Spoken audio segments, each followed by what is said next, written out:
संसद में फायर हुए अखिलेश यादव, असदुद्दीन ओवैसी सीधा स्पीकर ओम बिरला से भिड़ गए।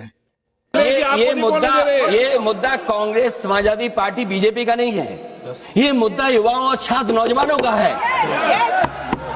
तो आपने इनको बुलवा दिया, क्या समझौता कर लिया आपने? क्या आपने क्यों नहीं बोलने दिया हमें? अध्यक्ष आपको मैंने बोलने के लिए कहा, एक मिनट प्लीज। नहीं, आपने समझौता क्यों कर लिया फिर? हम लोग का बात अखिलेश जी नहीं, छात्र नौजवान क्या केवल? अखिलेश जी एक मिनट। नहीं अध्यक्ष महोदय, ये पक्ष ठीक नहीं है अध्यक्ष महोदय।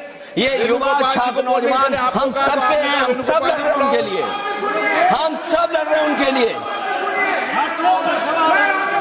और जब छात्रों की नहीं सुनी जाएगी तो सड़कों पे आएंगे। और जो सरकार ने व्यवहार किया है, इस्तीफा तो क्या है, इस्तीफा तो जब चाहेंगे तब मंत्री ले लेंगे, सदन के बाद ले लेंगे। लेकिन सवाल ये जो छात्रों के साथ व्यवहार हुआ है, उनके हाथ तोड़े, सर तोड़ा, उनके कपड़े फाड़े, क्या बेटियों के कपड़े फाड़ेंगे आप? हम और राहुल जी थे। अध्यक्ष महोदय, हम मजबूरी में गए हैं प्रधानमंत्री के आवास पर।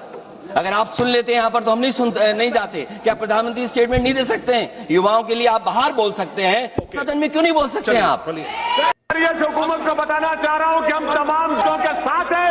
ये हुकूमत जुल्म कर रही है बच्चों पर। क्या ये जानते हैं एक बच्चे की आंख चले गई, बेटियों को मारा गया, शर्म नहीं है इनको? बच्चों को मार रहे, गोलियां मार रहे, ऐसे बीच को निकालो। शून्यकाल।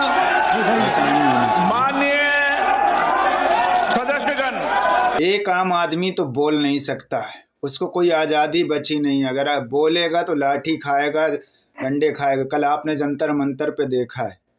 अब सांसद हो के भी नहीं बोल सकता है।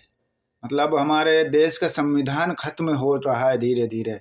मतलब कोई भी व्यक्ति बोल नहीं सकता, वो चाहे किसी सरकारी पद पे हो, कुछ भी हो, सिर्फ वही बोलेगा जो इस वक्त पोजीशन में सरकार है। अपोजिशन वाला नहीं बोल सकता, उसको आज़ादी नहीं है। क्या अपोजिशन को बोलने की आज़ादी नहीं है? क्या ऐसा होना चाहिए? अपोजिशन वालों की कोई दो कौड़ी की औकात दिखा दी है इस सरकार ने। क्या हैसियत रह गई अखिलेश यादव जी की या असदुद्दीन ओवैसी साहब की? उनको बोलने तक नहीं दिया गया है। क्या उनको आज़ादी नहीं अपनी बात रखने की, बोलने की? वो कुछ गलत थोड़ी कह रहे थे। वो सिर्फ जो बच्चों का पेपर लीक हुआ है नीट वाला, उस पर ही तो बोल रहे थे ना। और कल जो डंडे के चले उस पर ही बोल रहे थे। जागरूक हों, अपने देश को और अपने देश के संविधान को बचाना हमारी और आपकी जिम्मेदारी है। आप लोगों की क्या राय है दोस्तों?